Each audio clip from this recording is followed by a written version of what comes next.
आज के मुख्य समाचार। एचआरटीसी कंडक्टर पर जानलेवा हमला। अम्बेडकर जयंती पर डॉक्टर राजू बिंदल का संदेश। मेट्रोपॉलिटन सर्विलांस यूनिट का उद्घाटन। मंडी में युवती सिया हत्याकांड पर पूर्व सीएम जयराम ठाकुर का बयान। ऊना में वायरल संक्रमण का प्रकोप बढ़ा।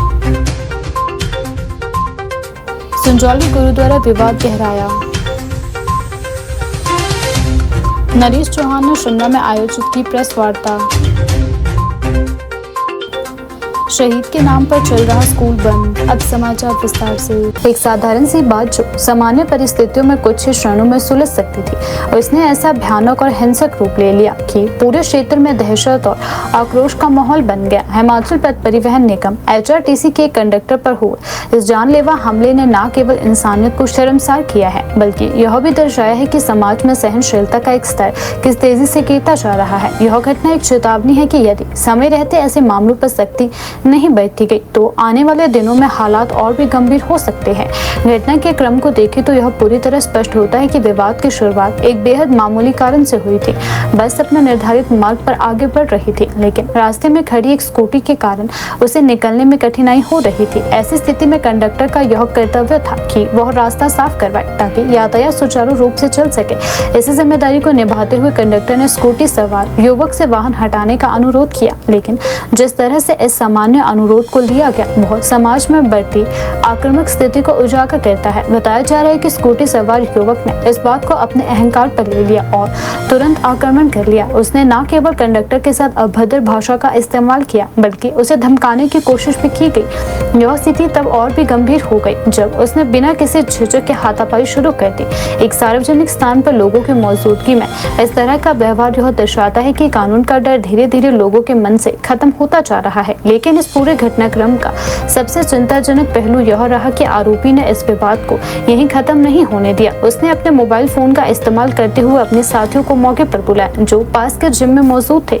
यह कदम इस बात की ओर इशारा करता है कि मामला अचानक नहीं बल्कि सोच समझकर और ताकत के प्रदर्शन के उद्देश्य से किया गया था। कुछ ही समय में कई युवक घटना स्थल पर पहुंच गए और उन्होंने बिना किसी बातचीत के सीधे कंडक्टर पर हमला कर दिया। हमलावरों की संख्या अधिक होने के कारण कंडक्टर पूरी तरह से असहाय हो गया। उसने खुद को बचाने की कोशिश जरूर की, लेकिन चारों ओर से घिरे होने के कारण वह ज्यादा देर तक उनका सामना नहीं कर पाया। हमलावरों ने उसे बेरहमी से पीटा, लात, घूंसे और अन्य वस्तुओं से भी वार किया। लोगों का कहना है कि हमलावरों के चेहरे पर किसी भी प्रकार का भय या हिचकिचाहट नहीं थे, जो यह दर्शाता है कि उन्हें अपने कृत्य के परिणामों की कोई चिंता नहीं है। घटना के बाद वहां मौजूद आम लोगों और यात्रियों के लिए यह दृश्य बेहद भयानक था। कई लोग डर के कारण दूर हट गए, जबकि कुछ ने साहस दिखाते हुए बीच बचाव की कोशिश की। हालांकि हमलावरों की संख्या और उनका आक्रमण रवैया इतना ज्यादा था कि कोई भी प्रभावी रूप से उन्हें रोक नहीं सका। यह स्थिति समाज में सामूहिक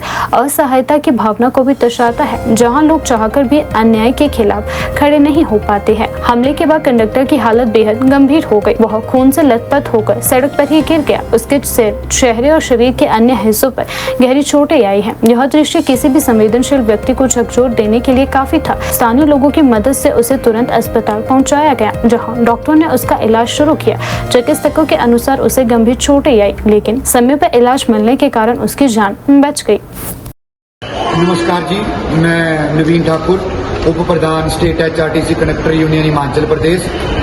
आज एक वीडियो बहुत ज़्यादा वायरल हो रही है जिसमें पिछले कल हमारे एचआरटीसी के परिचालक के साथ मारपीट की गई थी।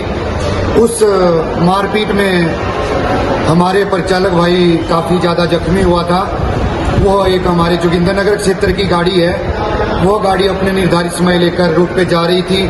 जो एक बहस हुई थी वो एक स्कूटी को साइड में करने के लिए हुई थी। एचआरटीसी की गाड़ी को पीछे हटना था। हमारे परिचालक भाई ने स्कूटी वाले को गाड़ी पीछे करने के लिए कहा, स्कूटी साइड करने के लिए। उसके ऊपर स्कूटी वाला बहुत गुस्सा हो गया और हमारे परिचालक भाई के साथ मारपीट की। मारपीट करने के बाद उस भाई ने अपने 4-5 और साथियों को बुलाया। हमारे परिचालक साथी को लहूलुहान किया और परिचालक भाई ने जब इसकी एक एफआईआर दर्ज करवाना चाहिए तो उसके साथ हमारे कुछ और जोगिंद्रनगर क्षेत्र के प्रधान और सेक्रेटरी भी साथ में गए परंतु बहुत दबाव होने के कारण वो एफआईआर नहीं की गई, उसका जबरदस्ती कंप्रोमाइज करवाया गया। आज हम सब भाई यहाँ भी इकट्ठे हुए हैं। जोगिंदर नगर क्षेत्र में भी हमारी गेट मीटिंग्स चली हुई हैं। आज एक सरकारी कर्मचारी अगर सुरक्षित नहीं है तो आम जनता का क्या हालात होंगे। जिस तरह से एक सरकारी कर्मचारी के साथ मारपीट की जाती है, ऐसे दोषियों के खिलाफ सख्त से सख्त कार्रवाई की जानी चाहिए। लेकिन कानून के रखवाले पुलिस वालों के द्वारा अभी तक इसमें कोई एफआईआर दर्ज नहीं की गई है। आज से जिस रूट पे ये मारपीट हुई है उस पे हमारा चालक और परिचालक अपनी सेवाएं नहीं देगा। इसको उस समय तक बंद कर दिया जाएगा जब तक हमारे परिचालक भाई की एफआईआर दर्ज नहीं होती है। हम पुलिस प्रशासन से विनम्र निवेदन करते हैं कि समय रहते हुए उनके ऊपर एफआईआर दर्ज करें, अन्यथा ऐसा ना हो कि हमें पूरे हिमाचल में अपनी एचआरटीसी की बसों को रोकना पड़े। जिले सिरमौर के नाहन क्षेत्र में शहीद के नाम पर संचालित एक स्कूल के बंद होने का मामला अब दूर पकड़ता जा रहा है। स्कूल बंद होने से नाराज ग्रामीणों ने भाजपा प्रदेश अध्यक्ष के नेतृत्व में डीसी कार्यालय पहुंचकर प्रशासन के खिलाफ रोष जताया और स्कूल को पुनः खोलने की मांग की। ग्रामीणों का कहना है कि यह स्कूल न केवल बच्चों की शिक्षा का प्रमुख केंद्र था बल्कि शहीद की स्मृति से जुड़ा हुआ था। स्कूल बंद होने से क्षेत्र के दर्जनों बच्चों की पढ़ाई प्रभावित हो जाएगी और दूर दराज के स्कूलों में जाने के लिए मजबूर होना पड़ेगा। इस दौरान डॉक्टर राजा बिंदल ने भी प्रशासन पर गंभीर आरोप लगाते हुए कहा कि शहीदों के सम्मान से जुड़े संस्थानों को बंद करना बेहद दुर्भाग्यपूर्ण है। उन्होंने कहा कि सरकार और प्रशासन को इस फैसले पर तुरंत पुनः विचार करना चाहिए और स्कूल को दोबारा शुरू करना चाहिए ताकि बच्चों की पढ़ाई बाधित न हो। उन्होंने यह भी कहा कि ग्रामीणों की भावनाओं की अनदेखी बर्दाश्त नहीं की जाएगी और यदि जल्द समाधान नहीं निकाला गया तो आंदोलन को और तेज किया जाएगा। ग्रामीणों ने डीसी के माध्यम से राज्य सरकार को ज्ञापन भेजकर स्कूल को तत्काल खोलने की मांग की है। उनका कहना है कि शिक्षा जैसी बुनियादी सुविधाओं को बंद करना क्षेत्र के विकास के लिए बड़ा झटका है। होश में आओ, होश में आओ। सुकुल सरकार होश में आओ, होश में आओ, होश में आओ। सुकुल सरकार होश में आओ, होश में आओ, होश में आओ। सुकुल सरकार होश में आओ, होश में आओ, होश में आओ। गिरिनगर स्कूल की तालाबंदी नहीं चलेगी, नहीं चलेगी, नहीं चलेगी। गिरिनगर स्कूल की तालाबंदी नहीं चलेगी, नहीं चलेगी, नहीं चलेगी। कांग्रेस सरकार होश में आओ, होश में आओ, होश में आओ। कांग्रेस सरकार होश में आओ, होश में आओ, होश में आओ। गिरिनगर स्कूल की तालाबंदी नहीं चलेगी, नहीं चलेगी, नहीं चलेगी। गिरिनगर स्कूल की तालाबंदी नहीं चलेगी, नहीं चलेगी, नहीं चलेगी। कांग्रेस सरकार होश में आओ, होश में आओ, होश में आओ। कांग्रेस सरकार होश में आओ, होश में। आज ग्राम पंचायत परदोनी एवं अन्य हमारी ग्राम पंचायत रामपुर भारापुर और ग्राम पंचायत सैनवाड़ा मुबारकपुर के कुछ क्षेत्र का एरिया जो हमारे शहीद Kulwinder Singh memorial high school Girinagar में जहां हमारे अनेकों बच्चे जो है वहां पर सैकड़ों बच्चे वहां शिक्षा ग्रहण करते आ रहे हैं।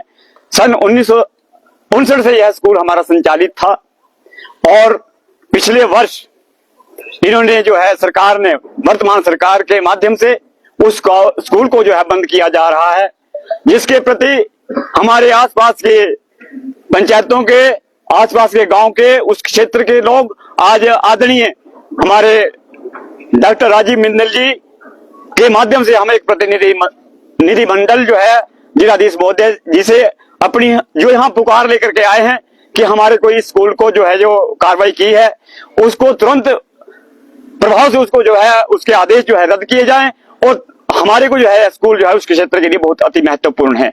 शहीद कुलविंदर सिंह को जो है कारगिल युद्ध के वीर योद्धा शहीद कुलविंदर सिंह उसके नाम से जो है पूर्व उस टाइम की जो सरकार थी उन्होंने इसका नामकरण जो है शहीद कुलविंदर सिंह स्मारक गिरी पावर हाउस हाई स्कूल जो है गिरिनगर उसके नाम से इसको उसका नामकरण किया गया था। आज हमें बड़ा दुख है और आज हमारे अनेकों बच्चे वहां पर उस स्कूल में जो शिक्षा ग्रहण करते थे स्कूल बंद होने पर हमारे बच्चों को जो है उनका भविष्य भी अधर में लटकेगा। और मैं कहना चाहूंगा जब से जो है ये स्कूल यहाँ पर चला हमारे यहाँ इस स्कूल से जो है हमारे बहुत से लोग जो है बड़े बड़े पदों पर आज विराजमान रहे हैं और आज हमें दुख होता है कि हमारे जो बच्चे माँ बापों को चिंता है, किसानों को चिंता है कि हमारे बच्चों को आगे आने वाले समय में हम शिक्षा कैसे ग्रहण करवा पाएंगे। तो आज जो है हम जो है निवेदन करना चाहेंगे जिलाधीश महोदय के माध्यम से और आदरणीय डॉक्टर राजीव बिंदल जी के नेतृत्व में आज ये प्रतिनिधि मंडल आज हम जिलाधीश महोदय जी से मिलेंगे और अपनी जो समस्या उसको समाधान करवाने के लिए प्रेरित करेंगे। हिमाचल प्रदेश की वर्तमान सरकार जो श्री सुखविंदर सिंह सुक्खू जी के नेतृत्व में चल रही है, कांग्रेस की सरकार, उसने लगातार 3.5 साल में अपने कामों से यह साबित कर दिया है कि वो तालाबंदी की सरकार है।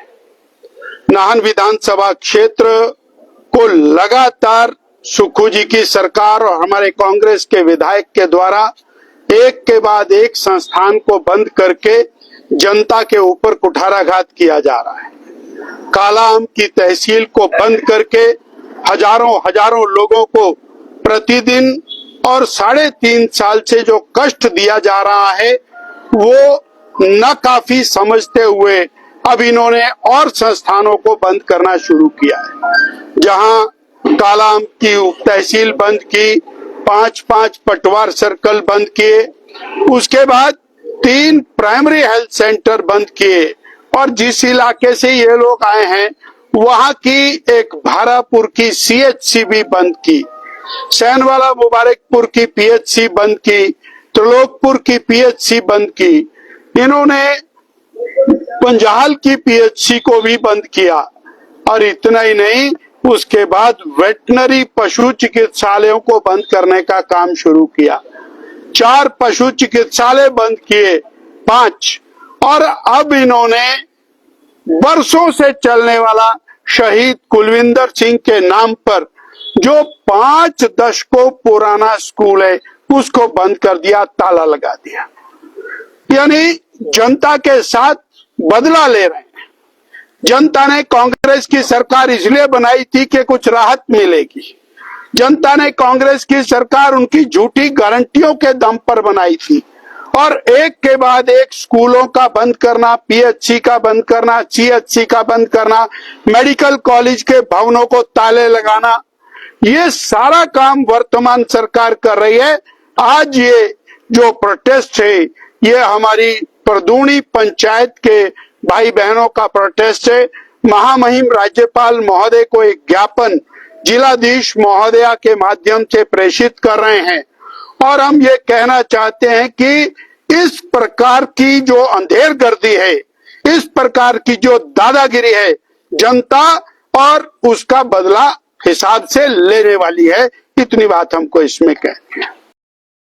जयराम ठाकुर ने मंडी में 19 वर्षीय युवती सिया की निर्मम हत्या की घटना पर गहरा दुख और आक्रोश व्यक्त किया। उन्होंने इस जघन्य वारदात को अत्यंत दर्दनाक बताते हुए प्रदेश की कानून व्यवस्था पर गंभीर प्रश्न चिन्ह खड़े किए। प्रेस वार्ता के दौरान जयराम ठाकुर ने कहा कि प्रारंभिक जानकारी के अनुसार आरोपी नशे की हालत में था और उसे स्थानीय लोगों ने करीब 2 किलोमीटर दूर से पकड़ लिया।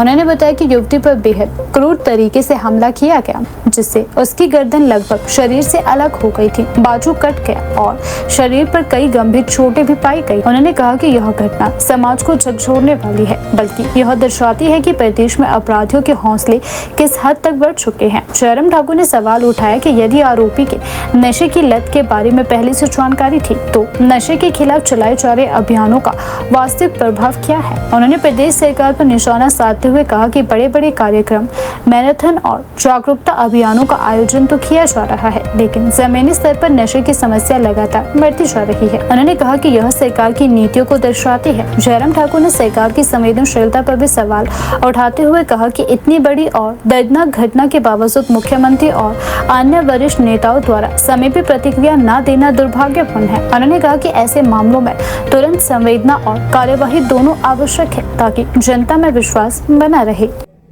तो जिस प्रकार से सरकार की संवेदनहीनता का एक क्रम जो है वहां से शुरुआत हुआ तो वो अभी तक भी थमा नहीं। मित्रों, आज मैं बहुत ही दुख के साथ आप सबके सामने उस घटना का जिक्र कर रहा हूं जो घटना पिछले कल मंडी जिला के अंतर्गत सरका घाट में घटित हुई। 19 वर्ष की एक बेटी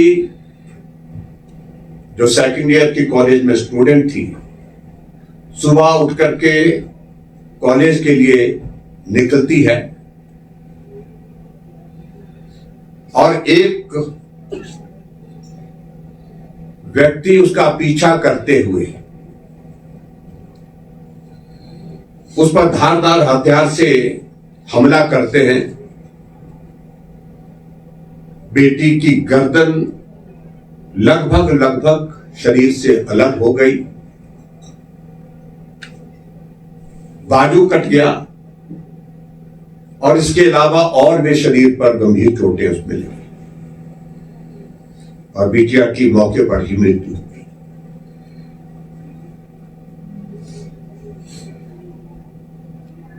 इस घटना ने पूरे हिमाचल प्रदेश को एक तरह से दहला दिया और जिस व्यक्ति ने इस घटना को अंजाम दिया, जो आरोपी है, उसको गांव के लोगों ने वहां से लगभग 2 किलोमीटर दूर पकड़ा है।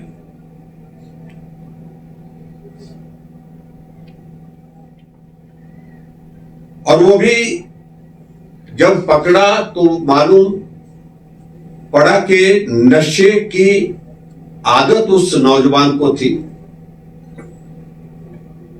और इस प्रकार का उसका परिवार का जो कहना था कि नशा करता था, सुनता नहीं था, ऐसी बातों का जिक्र आता उसमें। लेकिन पूरे मिलाकर के मेरे कहने का मतलब है कि प्रश्न पैदा हो रहा है कि क्या इस हत्या के पीछे नशे का सेवन करने वाला वो आरोपी वही दोषी है या इसमें और बहुत सारी कड़ियां जुड़ी हुई है। कहीं ऐसा तो नहीं कि इसके पीछे कोई और व्यक्ति उस व्यक्ति का इस्तेमाल करके इस हत्या को अंजाम दिए हुए हैं। यह तो सारी चीजों को लेकर के जांच के विषय हैं, उस पर अभी हम किसी निष्कर्ष पर नहीं पहुंच सकते हैं जब तक जांच मुकम्मल नहीं होती है। लेकिन कई तरह की बातें इस घटना के पश्चात लोगों में चर्चा के रूप में है। इस घटना ने पूरे हिमाचल प्रदेश को दहला दिया है। मैं व्यक्तिगत रूप से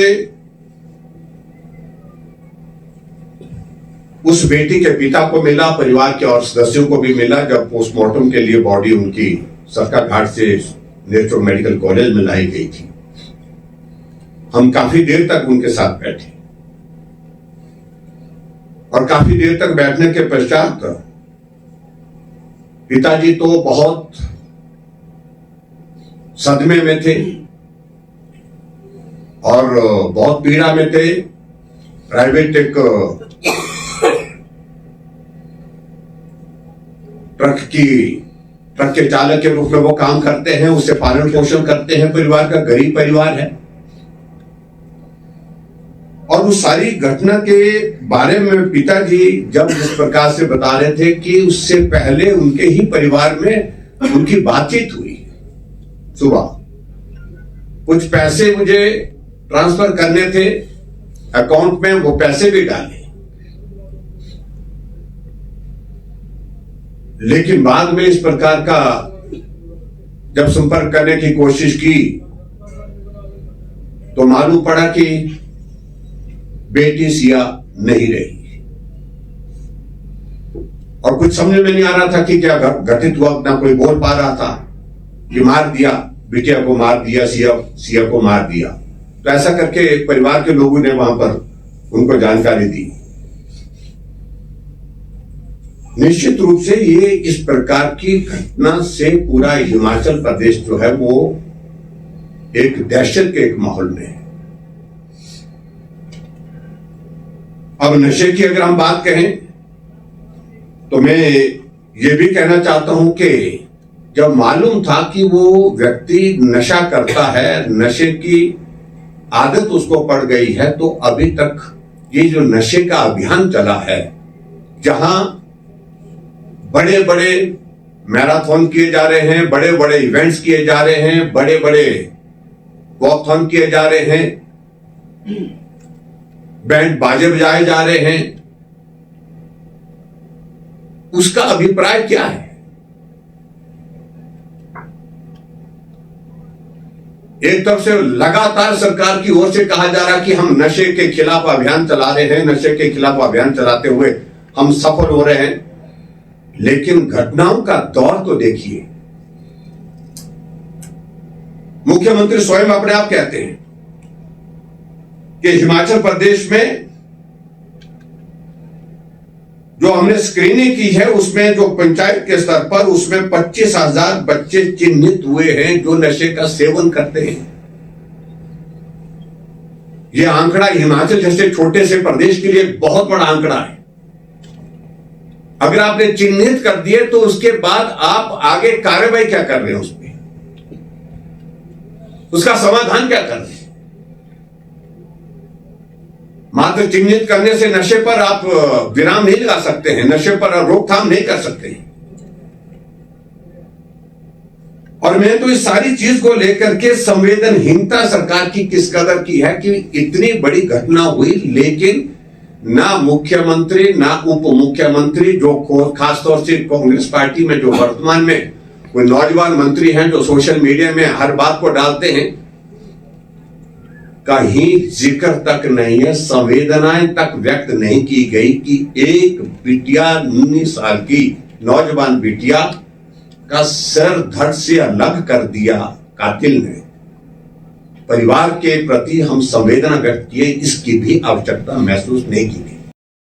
सीएम सुखविंदर सिंह सुक्खू ने बाबा साहेब डॉक्टर भीमराव अंबेडकर की जयंती और बैसाखी के अवसर पर बालूगंज शिमला के मेट्रोपॉलिटन सर्विलांस यूनिट का उद्घाटन किया और इसका निरीक्षण भी किया। इस मौके पर मुख्यमंत्री ने हाल ही में हुई 19 वर्षीय छात्रा की हत्या के मामले का जिक्र करते हुए कहा कि यह बेहद दुखद और संवेदनशील घटना है। उन्होंने कहा कि वह 19 वर्षीय छात्रा हमारी बेटी थी। इस तरह की घटना की कोई कल्पना भी नहीं कर सकता था, खासकर हिमाचल जैसी देवभूमि में। उन्होंने जानकारी दी कि पुलिस ने तत्परता दिखाते हुए आरोपी को तुरंत गिरफ्तार कर लिया है। मुख्यमंत्री ने स्पष्ट किया कि इस जघन्य अपराध में शामिल व्यक्ति को किसी भी सूरत में बख्शा नहीं जाएगा। उन्होंने कहा कि सरकार सुनिश्चित करेगी कि आरोपी को सख्त से सख्त सजा दिलाई जाए और पीड़ित परिवार को न्याय मिले। उन्होंने पीड़ित परिवार को भरोसा दिलाते हुए कहा कि सरकार इस मामले को पूरी गंभीरता से देख रही है और न्याय दिलाने के लिए हर संभव कदम उठाए जाएंगे। सीएम सुक्खू ने मेट्रोपॉलिटन सर्विलांस यूनिट की स्थापना को प्रदेश में कानून व्यवस्था को मजबूत करने की दिशा में एक महत्वपूर्ण पहल बताया। उन्होंने कहा कि आधुनिक तकनीक और निगरानी तंत्र के माध्यम से अपराधों पर प्रभावी नियंत्रण स्थापित किया जा सकेगा और पुलिस की कार्य क्षमता में भी वृद्धि होगी। उन्होंने कहा कि प्रदेश में सुरक्षा व्यवस्था को और मजबूत करने के लिए इस प्रकार के इकाइयों की आवश्यकता है जिसमें समय रहते अपराधों की पहचान और रोकथाम संभव हो सके। उन्होंने अधिकारियों को निर्देश दिए कि वे इस यूनिट का अधिकतम उपयोग कर आम जनता की सुरक्षा सुनिश्चित करें।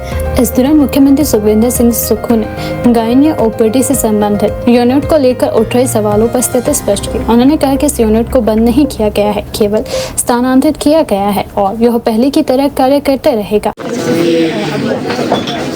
ये मेट्रोपॉलिटन सर्विस सेंटर स्टेट का भी एक सर्विस सेंटर पे हम यहाँ बनाने जा रहे हैं ताकि पानी की गुणवत्ता को जांचा जाए, जो सीजनल डिजीज़ होती है उसके बारे में कैसे कौन सी बीमारी आने वाली है और कौन सी बीमारी किस व्यक्ति को भी है, उसकी पूरा टेस्टिंग की सुविधा इस मेट्रोपॉलिटन सर्विलेंस में होगी।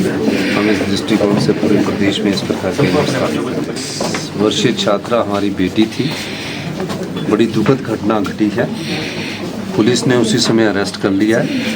मैं पीड़ित परिवार को ये कहना चाहता हूँ कि कोई भी कमी उनकी उस बच्ची की हत्या में सम्मिलित व्यक्ति को जेल की सलाखों के बीच बेचा जाएगा और उन्हें सख्त से सख्त सजा दिलाने का सरकार प्रयास करेगी।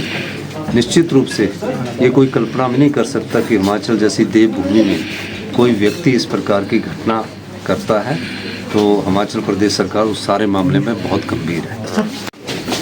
देखिए, एएनएस से गायनी वार्ड की ओपीडी शिफ्ट की गई है, मदर एंड चाइल्ड वार्ड और गायनी वार्ड की ओपीडी क्यों शिफ्ट की गई है, ये विरोध क्यों हो रहा मुझे ये समझ नहीं आ रहा। जितनी महिलाएं हैं उनकी गायनी से कोई अच्छा ऑपरेशन कोई कर सकता है तो रोबोटिक सर्जरी जो गायनी आईजीएमसी में लगाइए, वो कर सकती है। उसमें 99% एक्यूरेसी होती है। गायनी वार्ड के 60 वार्ड देती है। जिस भी महिला को कोई बीमारी है उसे केएनएस की जगह छोड़कर जिसमें आईजीएमसी जाना है, उसमें हर्ज क्या है? जो बीमारी को चेक करवाने के लिए अगर कोई कमला नेहरू हॉस्पिटल आती है, वो वहाँ ना जाकर सिर्फ वहाँ जाए। विरोध किस बात का है? या तो ओपीडी बंद की हो कि हमने उस गायनी वार्ड को बंद कर दिया आईजीएमसी में, तब बात होनी थी। हमने आईजीएमसी में ओपीडी भी शुरू कर दी और वार्ड भी दे दिए, और इससे फ़ायदा होगा। ये राजनीतिक लाभ के लिए किसी को ये कार्य नहीं करना चाहिए। जो अच्छी सुविधा मिले महिलाओं की बीमारी के संबंधित, इसलिए किया गया है, कोई राजनीतिक लाभ के लिए नहीं किया गया। धन्यवाद। डॉक्टर राजू बिंदल ने 14 अप्रैल को डॉक्टर भीमराव अंबेडकर की जयंती के अवसर पर देश और प्रदेशवासियों को हार्दिक बधाई एवं शुभकामनाएं दी। उन्होंने कहा कि बाबा साहब का भारतीय समाज में और राष्ट्र निर्माण में योगदान अत्यंत महत्वपूर्ण रहा। डॉक्टर बिंदल ने अपने संदेश में कहा कि डॉक्टर अंबेडकर ने समाज में व्याप्त कुरीतियों के खिलाफ संघर्ष करते हुए एक ऐसे संविधान का निर्माण किया जिसने आधुनिक भारत की मजबूत नींव रखी। उन्होंने शिक्षित बनो, संगठित हो और राष्ट्र हित में कार्य करो के उनके संदेश को आज भी प्रासंगिक बताया। उन्होंने कहा कि प्रधानमंत्री नरेंद्र मोदी द्वारा दिया गया राष्ट्र प्रथम का संदेश भी बाबा साहब के विचारों से प्रेरित है। साथ ही उन्होंने आरोप लगाया कि स्वतंत्रता के बाद की कांग्रेस सरकारों ने बाबा साहब को उनका उचित सम्मान नहीं दिया। डॉक्टर बिंदल ने कहा कि तत्कालीन प्रधानमंत्री जवाहरलाल नेहरू ने उनके खिलाफ चुनाव प्रचार किया और उन्हें संसद से दूर रखने का प्रयास भी किया। उन्होंने आगे कहा कि बाबा साहब को भारत रत्न सम्मान भी काफी देर से मिला, जिसे अटल बिहारी वाजपेयी और लाल कृष्ण आडवाणी के प्रयासों से सुनिश्चित किया गया। आपातकाल का जिक्र करते हुए उन्होंने कहा कि 1975 में तत्कालीन प्रधानमंत्री इंदिरा गांधी द्वारा लगाए गए आपातकाल ने संविधान की मूल भावना को आघात पहुंचाया। उन्होंने यह भी कहा कि बाबा साहब समान नागरिक संहिता के समर्थक थे, लेकिन कांग्रेस की नीतियों के खिलाफ इसे लागू नहीं किया जा सका। डॉक्टर बिंदल ने कहा कि प्रधानमंत्री नरेंद्र मोदी ने पंच तीर्थों का निर्माण कर बाबा साहब को वास्तविक सम्मान दिया है। उन्होंने समाज से आह्वान किया कि सभी लोग बाबा साहब के आदेशों से प्रेरणा लेकर समानता, एकता और राष्ट्र हित के मार्ग पर आगे बढ़े।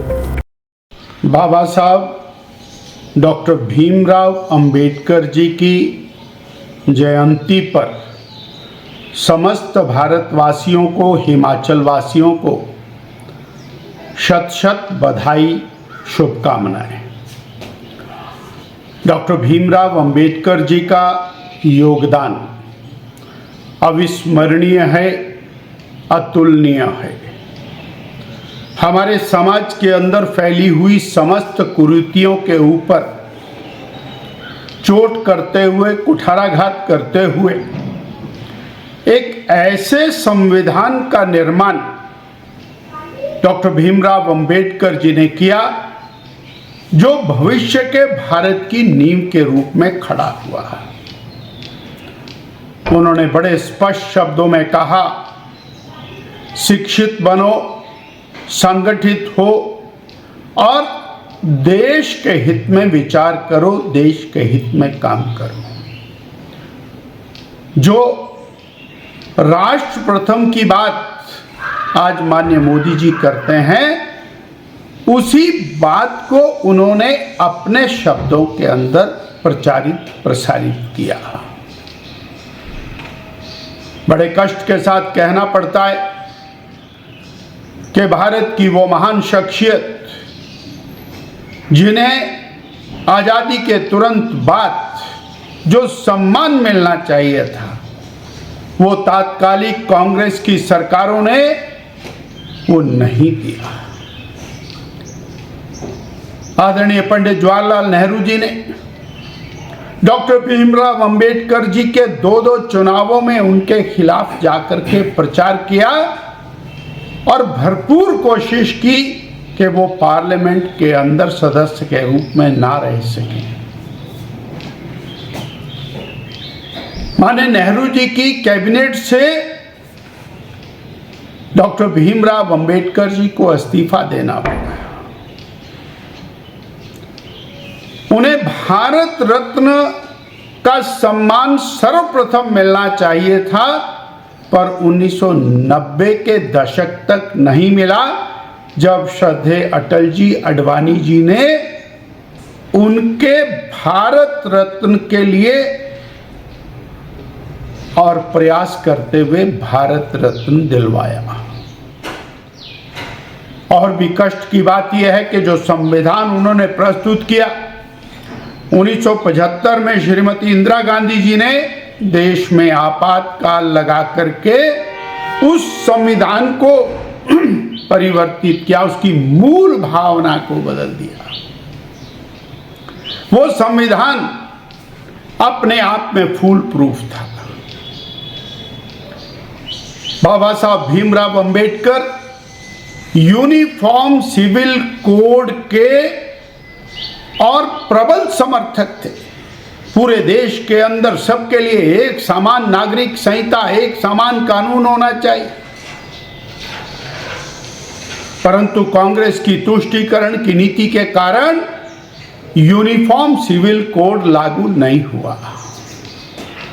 यानी वो विचारक, दूरदृष्टा, समाज सुधारक और समाज के दलित वर्ग के उत्थान के लिए जिस प्रकार से उन्होंने अपना जीवन होम किया, आज हम उनको कोटि कोटि श्रद्धा सुमन अर्पित करते हैं। मुख्यमंत्री के मीडिया सलाहकार नरेश चौहान ने शिमला स्थित राज्य भवन में आयोजित एक पत्रकार वार्ता के दौरान विभिन्न मुद्दों पर अपनी प्रतिक्रिया देते हुए भ्रामक खबरें प्रकाशित करने वालों पर कड़ा रुख अपनाया है। प्रेस वार्ता में नरेश चौहान ने कहा कि उनके और प्रदेश सरकार से जुड़े मामलों को लेकर कुछ व्यक्ति और मीडिया संस्थानों द्वारा निराधार एवं भ्रामक खबरें प्रसारित की जा रही है। उन्होंने विशेष रूप से राजेंद्र राणा और इंडियन एक्सप्रेस का उल्लेख करते हुए आरोप लगाया कि बिना किसी ठोस प्रमाण और आधिकारिक जानकारी के तथ्यों को तोड़ मरोड़ कर पेश किया जा रहा है। नरेश चौहान ने कहा कि इस प्रकार की खबरें उनकी व्यक्तिगत छवि को नुकसान पहुंचाने का प्रयास है और इससे जनता के बीच भ्रम की स्थिति पैदा हो रही है। उन्होंने स्पष्ट किया कि इस मामले को गंभीरता से लेते हुए उन्होंने संबंधित व्यक्तियों और संस्थान के खिलाफ कानूनी कार्यवाही करने का निर्णय लिया है। उन्होंने जोर देते हुए कहा कि लोकतंत्र में मीडिया की भूमिका अत्यंत महत्वपूर्ण होती है, लेकिन इस जिम्मेदारी के साथ सत्यता और निष्पक्षता भी जरूरी है। बिना तथ्यों की पुष्टि किए किसी भी प्रकार की खबर प्रकाशित करना न केवल अनुचित है, बल्कि इससे पत्रकारिता की विश्वसनीयता पर भी सवाल खड़े होते हैं। नरेश चौहान ने मीडिया से अपील करते हुए कहा है कि वे खबरों के प्रकाशन से पहले तथ्यों की पुष्टि करें ताकि समाज में सही और सटीक जानकारी पहुंचे और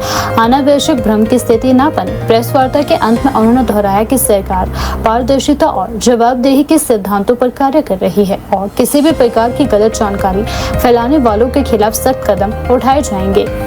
पिछले का राजेंद्र राणा जी ने जो भाजपा के स्पोक्सपर्सन है, धर्मशाला के अंदर उन्होंने मीडिया वालों से बात की, प्रेस कॉन्फ्रेंस की, साथ में उनके मित्र भी बैठे थे। उसमें कुछ चीजों को लेके हमारे सवाल भारतीय जनता पार्टी से और विपक्ष के माननीय नेता जयराम ठाकुर जी से और भाजपा के माननीय अध्यक्ष डॉक्टर केंद्र साहब से भी। पहली बात मैं ये जानना चाहता हूँ, जो कल की उनकी प्रेस वार्ता थी, क्या वो एज ए भाजपा स्पोक्सपर्सन थी कि as a Rajendra Rana individual capacity में उन्होंने वो बातें कही? पहला प्रश्न मेरा ये, भाजपा की जो हमारी पार्टी है हिमाचल प्रदेश में जो विपक्ष में है, मैं उनसे ये जानना चाहता हूँ कि अगर उन्होंने वो बातें as a spokesperson of Bhajpa कही है, तो इसमें बहुत सारी जवाब जो है भारतीय जनता पार्टी को भी देना पड़ेगा। खासतौर पे जिस तरह राणा जी ने, वैसे तो राजेंद्र राणा जी की बात की जाए, अगर मैं उनके इतिहास के बारे में या उनके राजनीति में आने के पूरे उनका एक जितना भी इतिहास रहा है, कहाँ से उन्होंने सफर शुरू किया और इस सफर में वो कहाँ किन किन रास्तों से पहुंचते हुए आगे पहुंचे हैं, मैं समझता हूँ उसके लिए किसी और दिन मैं सुनिश्चित करूंगा।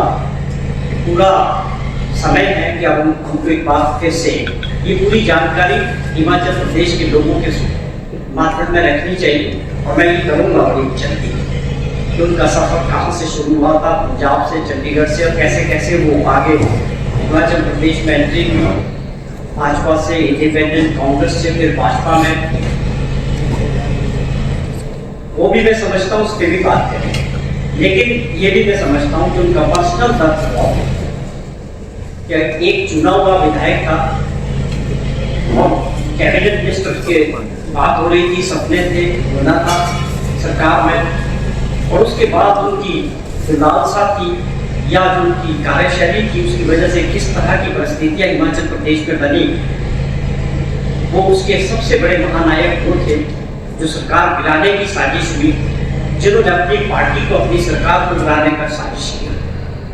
उसके वो मैन साजिशकर्ता में से एक। और उसके बाद हिमाचल प्रदेश के लोगों ने जिस प्रकार उनको दोबारा चुन के नहीं भेजा, उसके बाद उनके दर्द को मैं समझता हूँ। शायद आप लोग भी इसका एहसास करते हैं। जब उनको ये ख्याल आता होगा कि मैं विधानसभा में होना था, मैं कैबिनेट में होना था, और आज मैं कहीं नहीं हूँ और मेरे क्षेत्र से दूसरा आदमी विधायक बन के गया, तो मैं ये उनके लिए समझ सकता हूँ कि बहुत ये परिस्थितियाँ उनके लिए बहुत सहन करने वाली है।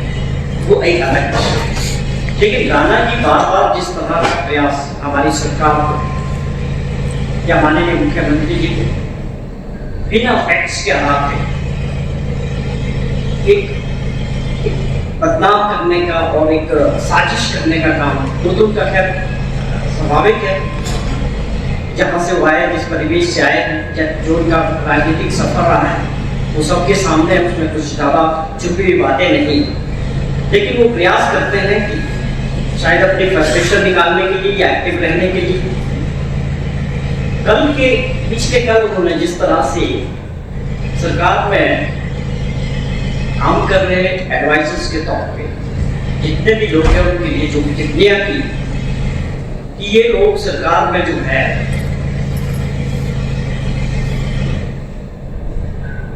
लैंड माफिया का काम कर रहे हैं, या दलाल लफ्ज उन्होंने जो यूज किया, खासतौर पे उनका ये कहना है कि चीफ मिनिस्टर ऑफिस में मुख्यमंत्री जी के साथ जो एडवाइजर्स के तौर पे काम कर रहे हैं, वो सब लोग डील्स में इन्वॉल्व है और उनको जो है पॉलिटिकल एडवाइजर ना होकर उनको दलाल होना चाहिए। इस प्रकार की भाषा का प्रयोग हिमाचल प्रदेश में अक्सर नहीं करते और बिना किसी आधार के, बिना फैक्ट्स के किसी पे कीचड़ उछालना, किसी की इज्जत को खराब करना, यह अपने आप एक बहुत गंभीर विषय है।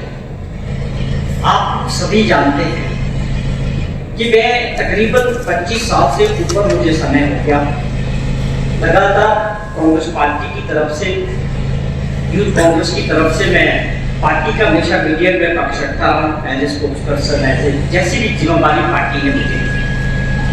मेरे 25 से 26 साल 27 साल जितना भी सफर रहा, हमने कभी व्यक्तिगत टिप्पणी किसी के खिलाफ आज तक नहीं की। जितने भी प्रेस से बात हुई, प्रेस वार्ता हुई, हमें पूरी गरिमा के साथ, कभी इंडिविजुअल के प्रति, कभी किसी लीडर के प्रति, कभी किसी पार्टी के प्रति, कभी कोई ऐसी टिप्पणी और ऐसी बात हमने नहीं की।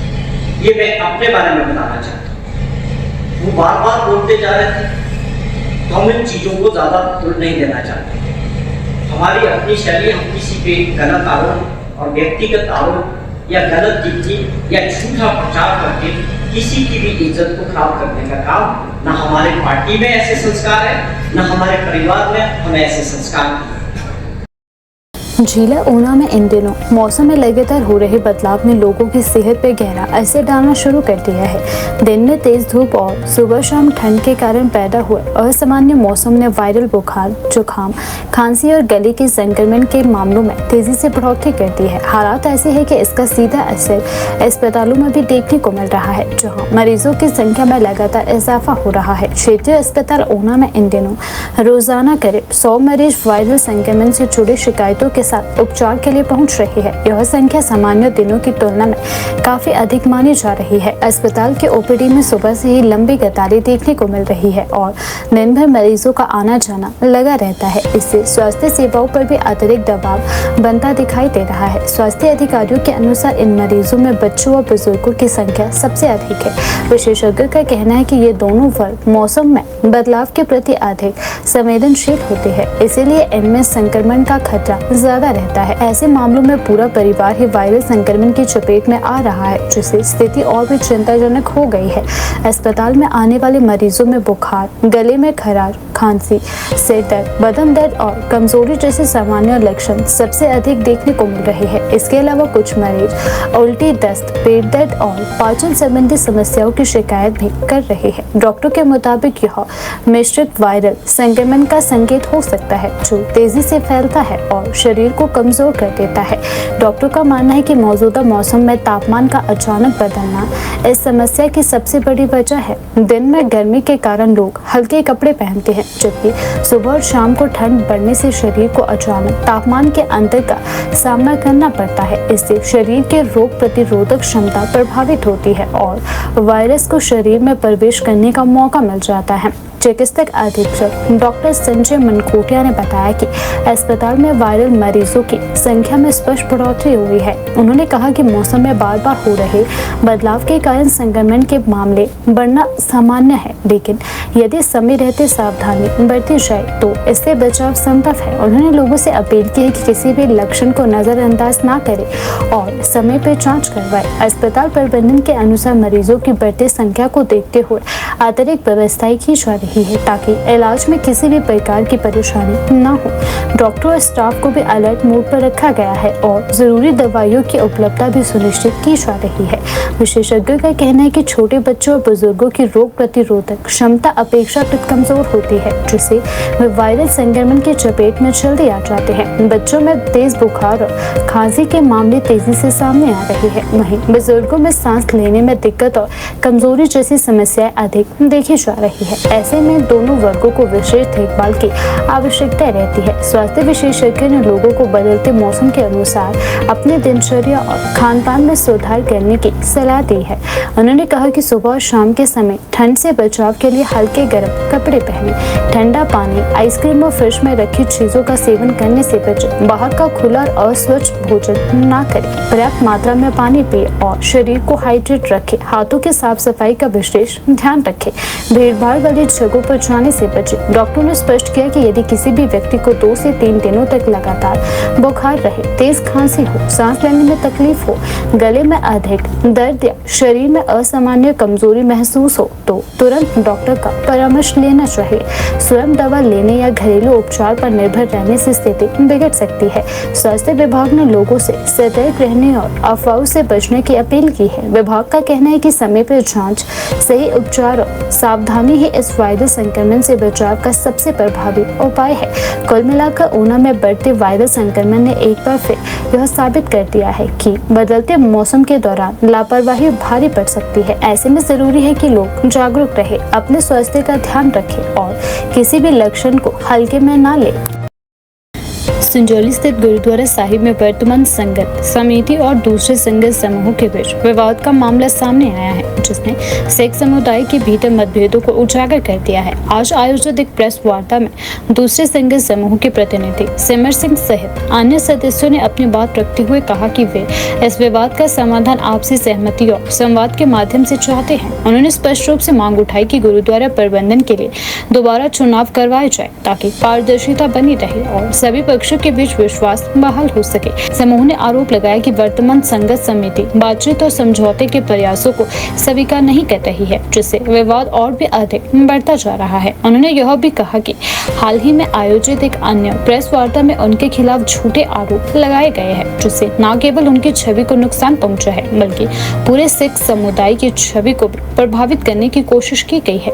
प्रेस वार्ता के दौरान समूह ने अपने पक्ष में कई दस्तावेज और साक्ष्य भी प्रस्तुत किए। उनका कहना था कि मामले की सच्चाई को तोड़ मरोड़ कर पेश किया जा रहा है और वास्तविक तथ्यों को सामने लाने की आवश्यकता है। उन्होंने समुदाय से अपील की कि इस पूरे मामले की निष्पक्ष जांच करवाई जाए, ताकि सही स्थिति स्पष्ट हो सके। वहीं वर्तमान संगत समिति की ओर से इस प्रेस वार्ता को लेकर अभी तक कोई आधिकारिक प्रतिक्रिया सामने नहीं आई है, जिससे स्थिति और अधिक स्पष्ट नहीं हो पाई है। यह विवाद अब सिख समुदाय के भीतर चर्चा का विषय बन चुका है। स्थानीय स्तर पर भी इस मामले को लेकर लोगों में उत्सुकता और चिंता बनी हुई है। सभी की निगाहें अब इस बात पर टिकी है कि आने वाले दिनों में दोनों पक्षों के बीच बातचीत होती है या प्रशासन किसी प्रकार का हस्तक्षेप करता है, जिससे इस विवाद का शांतिपूर्ण समाधान निकल सके।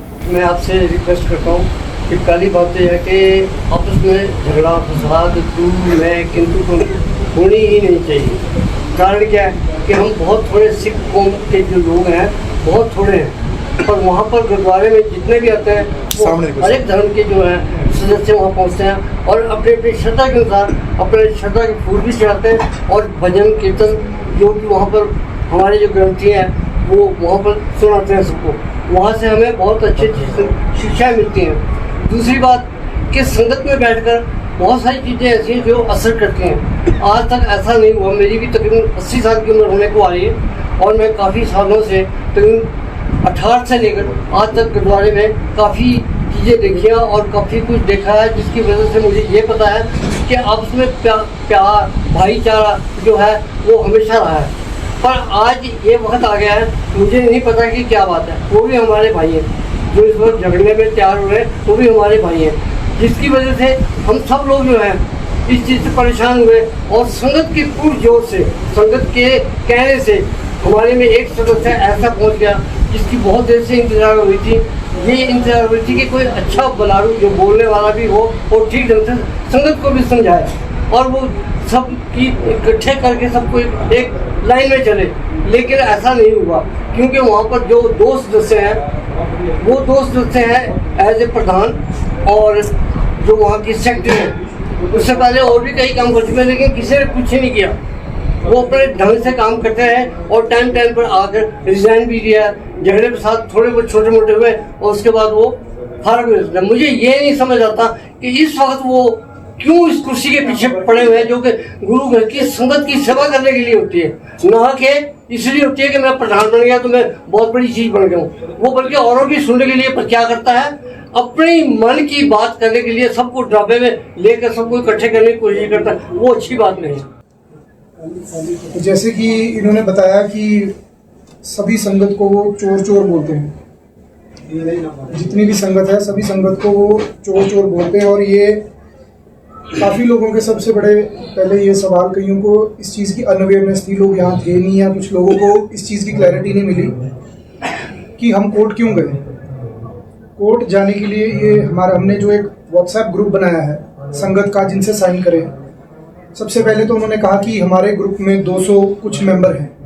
मैं ये 100% दावा करता हूँ कि वो सारे सिख नहीं हैं, वो संगत है। संगत मैंने कि आम जैसे हिंदू भाई बहन या और जो लोकल रेजिडेंट्स है वो सारे उसमें एडेड होंगे। हमने जो ये ग्रुप बनाया है ये पर्टिकुलरली उन लोगों का ग्रुप बनाया था क्योंकि एसजी हमारे बायलॉज तो हैं, लेकिन साथ साथ में एसजीपीसी ने ये भी कहा था कि जो वोटिंग कास्ट राइट है वो ज़्यादातर दिया जाए जिनके दाढ़ी और केश, मतलब केश भी है दाढ़ी भी है, जो दाढ़ी नहीं काटते संपूर्ण सिख हैं उनको दिया जाए, या चलो जो कहते पगड़ी बांधते हैं।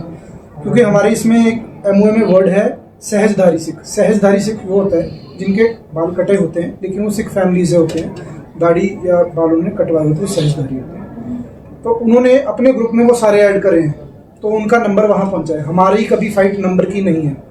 हमारे पास जो व्हाट्सएप ग्रुप बना है वो व्हाट्सएप ग्रुप संगत का उनका है जिनके हमने साइन लिए हैं, जिनके सिग्नेचर्स लिए हैं। सिग्नेचर्स लेके ज़्यादातर क्या है, अब वो कह रहे जी 180 साइन लिए हैं, 108 हैं। भैया आप पहले अपने फैक्ट्स एंड फिगर्स क्लियर करिए, है ना। आप हवा में तीर चलाते हैं और हमारे को बार बार हम दोबारा ये हमारी लास्ट बाइट है जो है, क्योंकि हमारे को पहली बात तो बोलना नहीं आता। दूसरा ये सब जो पहले आए थे वो भी सारे बहुत लोग मैरिजेस पे गए हुए हैं, सबको पता है, लोकल छोटा सा शहर है तो वो सारे गए हुए हैं देहरादून। तो अब और संगत आई है, ये इसलिए आए हैं, ये यहाँ बताने आए हैं कि ये जो दावा कर रहे हैं कि नोटिस बोर्ड पे लगाया था, दिस इज आई वॉशर।